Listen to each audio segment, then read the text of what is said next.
The champ is here. Jose Suleiman's tie on. Oh, is I that got really? the Gypsy King suit on. And you're looking up at the green belt, the one belt that you've waited to get, that you've always wanted in your career. This belt is the one that's evaded me over the years, and I've now finished off my collection, a big collection of every belt in boxing. Big shout out to my team, the promoters, everybody who believed in me. Big shout out Bob Arum and Frank Warren for making this reality, a dream.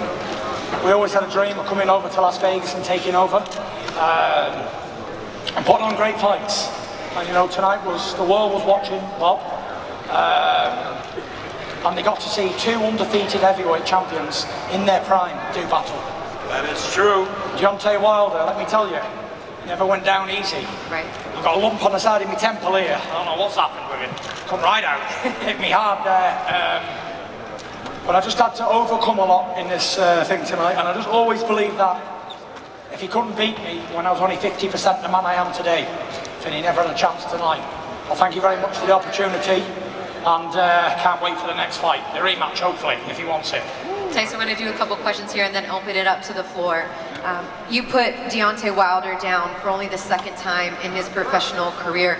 How many times did I put him down? Well, you put him down twice, but he was down once in 2010. The first time coming in round 3. What was going through your mind at that point? I was pretty pissed because I predicted round 2. You sure did, and I held you to that. Yeah. I'll take round 3. It was all right. I take all the money because I predicted round 7. He did. Go back and watch the YouTube. He must know something about boxing, but you stuck tried and true to the game plan, and that was to jump on him from the very start, and that's exactly what you did. I said, you know, we didn't mind revealing the game plan. No, we had nothing to hide. I said what I was going to do, run across the ring to him, put him on the back foot, and unload big shots on him. And I know at 6'9" and 270 pounds, if I hit anybody, I'll knock him spark out. I've never been the type of boxer to sit down on my punches and let fly. I've always been a slick master boxer, jab, move, get out of the way of everything. When I made the decision to move from Ben Davison, who'd done a fantastic job by the way, I'd done it for a reason, and everybody was like, this is a bad move, a really bad move. But, you know, it worked out for the best, and I believed in Sugar Hill, I believed in the style that he teaches, and I knew that we'd get it right on the night. And we did everything that I did in the ring tonight. We practiced in the gym, setting up off the jab, and landing the detonation right hand. And Deontay Wilder's a very tough guy, he took a lot of good rights. And I think they done the right thing because it was only a matter of time before he got severely hurt. He was very tired in there. Yeah, and just some kind of stats to back that up. In the first fight with Deontay, you landed 38 total power punches. In this fight, just through 7th round, you landed 58 of your power shots. So that is exactly what the game plan was that you worked on with Sugar Hill. We're going to open it up. Do you want to make an opening comment here? Just like to say what a fantastic performance from Tyson. It's the best performance I've ever seen from a British fighter. In my time in boxing, it's the most exciting win, and when you think where he's come from in the last 2 years to where he is today, what an achievement. He is the #1 box office draw, #1 boxer on the planet now, no doubt about it, no doubt about it. Now, while there's kudos for Tyson Fury, we also have a lot of kudos for the great Kronk Gym that produced Sugar Hill Stewart, the nephew of the great Emmanuel Stewart. I just wanted to give, Jay, you were asked a question earlier you didn't get a chance to answer. I don't know if you remember what it was, but basically the decision to throw in the towel that was made in the corner, was that something that was discussed? Did Mark just throw it? I kind of wanted to know about that decision to end the fight. Yeah, and I'll let you guys go. Check. Mark threw the towel. I didn't think he should have. Deontay's the kind of guy that's a go out on his shield kind of guy, and he will tell you straight up, don't throw the towel in. In fact, in the dressing room when Tyson was getting his hands wrapped, in one of the earlier fights, which they show on the screen in the locker room, they had a guy that got stopped. We were like, stop the fight. And right when the ref stopped the fight, the towel came in, and Tyson looked at his people and said, never, like that. And I said, yeah, that's the same kind of guy Deontay is. He does not want that. And then you've always got to consider also that Deontay is a fearsome puncher. So that's always a difficult thing because, you know, he does have that, always have that shot to land a big shot and turn things around. So that's what happened there. But Deontay is doing well, and he's you know, he'll be back. He'll be all the better for it. But congratulations, absolutely, to Tyson and to his team. Class act all the way around, and we're thrilled to be part of the show with him. Shelly, while you have you up here, Jay, will you give him your microphone real quick if you have anything you'd like to say, or if there's any questions up, we're gonna get their questions and then let them go. But if there's anything you'd like to say, obviously Deontay Wilder has 30 days to decide if he wants to take the rematch with Tyson Fury. Well, going in, and contrary to what Fury said last fight and continues, I think he knows I have a lot of respect for his ability, always did. And Deontay will take the time, but you will see these guys in the ring again. Everyone was saying a rematch. This is it. The winner of that will then decide how it goes, right? Do we have any questions for these two men back there? Straight back. I have a question for Tyson. We're gonna go. We're gonna open it up to. I just want to let Shelly and Jay go. If anybody has a specific question for them too, so they can go take care of their fighter. Well, I'll ask Jay one question then. Go ahead, Dan. Jay, I know it's right after the fight. Did Deontay say anything to you or to Shelly in the dressing room afterwards that he would want to pick up that immediate rematch? Or are you going to give him some time to think about it? I didn't discuss it now, but I have told him many times, I don't expect to die, but I've had insurance for 50 years. You have the rematch for a reason, no matter what. Anyone else right here? Jay, what is the extent of Deontay's injuries, if any? He had a small cut inside the ear, may have affected his equilibrium, and so he's just going to get a couple of stitches there. That's really the extent of it. It was a tough, grueling fight with a tough, grueling fighter, and so coming from 2 fights in a row, November, February, which he loves to be active, but this will give him some time to enjoy things, enjoy his family, and rest up a little bit. So I think that's what'll be the next step. Jay, all the way in the back, can you clarify what was going on in the corner before the towel was thrown? Does Mark have the authority to throw the towel in like that? I mean, were you talking back and forth? Just that whole 1 minute long process. What was going on there? Well, I'm the head coach of the team, but we do things a little bit differently. 99% of the time, the head coach of the team is also the guy that's the lead in the corner. Ours is a little bit more like a football team, American football, where the head coach doesn't necessarily call the plays. You have an offensive and defensive coordinator. So ours is a little bit like that. So what happened between rounds was Mark said something about possibly during the round, Mark said something about throwing the towel in, and I told him, don't do that. I didn't think he should do that.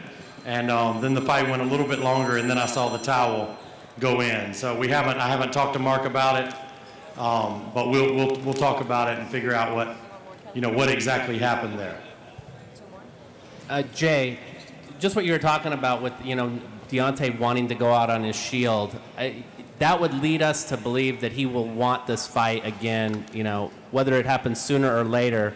What is your exact opinion on his willingness to get back in there against Tyson? Yeah, I think absolutely. My guess is, knowing him like I do, that he will absolutely want to rematch. And these guys have put on 2 tremendous fights already. So I certainly think that the public, will want it, and I think we'll want it, and I think they'll want it, and so it seems a natural.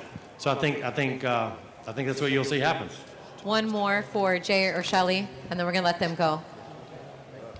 One more? Any? Go. Hi, this question is for Tyson. Ryan O'Hara with FightNights.com. I want you to go into some details about referee Kenny Bayless. Do you feel like that he got involved in the action too much? Where am I talking to? Thank you, guys. All the best. Okay. God bless. Thank you, Good guys. fight. Thank you. Where is this question at? Thank you. Oh, right here. Where? Hands up. You. Well, way back here. I'm in the media section. Tyson. Ah, there you go, yeah. Hey, yeah, Tyson. yeah. My question, Ryan O'Hare with FightNights.com. My question is, do you believe that the referee, Kenny Bayless, was getting involved too much? And, what are your thoughts on that? It felt like that he was getting in between you guys too much. Listen, the man's got a job to do. He done a good job. He took control of the fight and he did what he had to do. I've got no problems with what he did, and it was what it was. It was a grueling fight while it lasted, and he was trying to clean it up in there. He hit me after the bell.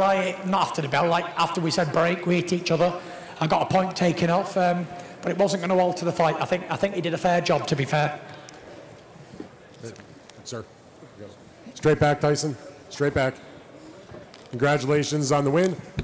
What I wanted to know from you is when you started to talk to all of us about your strategy that you were going to go right at him and go for the knockout and be more aggressive and not box like you did the first time, was that something that you were thinking about right after the first fight? Was that something that you sort of came to the rationale about during the build-up? Was it something that you spoke to Sugar Hill about? How did that come about that would be your strategy? Everybody knows I'm a master slick boxer and I can jab and move around the ring for 12 rounds. But that didn't work last time. I got a draw. Like I said, a draw is a failure to me because all I do is win, win, win. And this time I wanted the knockout, and I think the only way I could guarantee that I was going to get a win was the knockout. So when me and Sugar Hill spoke, he told me that I would knock him out, and I believed in what he said.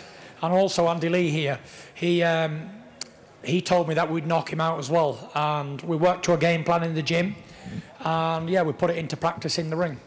And one other question then, what you made your adjustment, obviously a much dramatic adjustment from the first fight. While you were in the ring, did you think or notice that Deontay had made any kind of adjustments in his game plan, or was he fighting essentially the same way that he fought you back 14 months ago? I felt like Deontay's jab had improved, and he did take his time more like he said he did. It's like he said he would. Yeah, and he was using his jab quite well, actually. I was very impressed with his double jab that he was using, and credit to his team for applying that in this fight, because when you've got two giant guys, I think the jab is very important. It sets everything up. So yeah, I thought he was definitely an improved fighter to what I thought before, and he was heavier.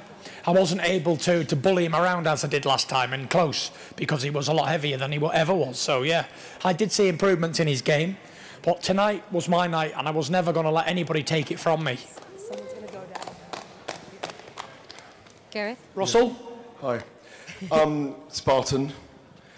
You said, you kind of say, as Bob said, we laid out the game plan. You said to me in a private interview at Bob's office earlier in the week that you wanted this to be the most complete performance of your career. Do you think it was tonight? I'm my own worst critic. And even though it was a fantastic performance and I got a great win, I know I can do better. And I've only just started, me and Sugar Hill, with this style. We've had 7 weeks to perfect a style that takes years at the Kronk gym in and out. But I'm a quick learner, and I aim to get back to work straight away, work on my balance, work on my straight punches, and we're going to be putting people to sleep, left, right and centre. Don't forget, when I came here, they said I can't punch. Deontay Wilder said himself that I've got 2 pillow fists. But, not bad for an old fat guy who can't punch, eh? Done all right, didn't I? And finally, Deontay might need a bit of time to recover from this. Is there any prospect that you could fight Anthony Joshua next and then Wilder afterwards? The spoils of war has just happened. I need to enjoy this victory. Deontay will need time to recover from the fight, but I'm almost sure that he'll take a rematch because he's dynamite puncher, and at any time he can take somebody out, and with that danger, then you're always in a fight. So I'm pretty sure we'll do it again. We're running back again if he wants to, but if he doesn't want to, then these are me promoters, and whatever they want to do, I'm happy with. Whoever's next will get the same treatment, that's for sure. Thank you. Next question. There he is. He's next. Teofimo Lopez. Yeah. He's the man. Yeah, he was actually here to call you out. I know you didn't know don't that. call me out. There he is. There he is. I want to see that performance over Loma next. Come on. Is there no one else? In the back, anyone? Because I've got to go party. Hang on, Gypsy couple King. more. Tyson, congratulations on the victory. So where are you going to party? What's the deal? Tyson Fury's official after party is Hakkasan. Be there or be square. We're taking over, Gypsy King style. Coppinger, is that your question? We got one more question. Should people recognize you now as the biggest puncher in the heavyweight division, Tyson? Nah, I'm an old feather duster who can't break an egg. Pillow fist is not the biggest, heaviest puncher. Exactly, old pillow fist here, can't crack an egg. The feather duster. But you know, 6'9", 21 knockouts in 30 fights. Ain't so bad considering I've never really looked for knockouts in my career. I always look to use my boxing skill. But this, with this weight alone and technique, right, Shug? We can knock out anybody, can't we? When I jumped on the scales yesterday at 272 pounds, everyone thought he's not come for a fight. He ain't come. He's underestimated Wilder. He's turned up for a payday. But tonight when I was in there, I felt like a beast, and this is me weight for sure. A round of applause for the new heavyweight champion. Thank you. Thank you all for coming. Thank you all for helping make this a great, great event.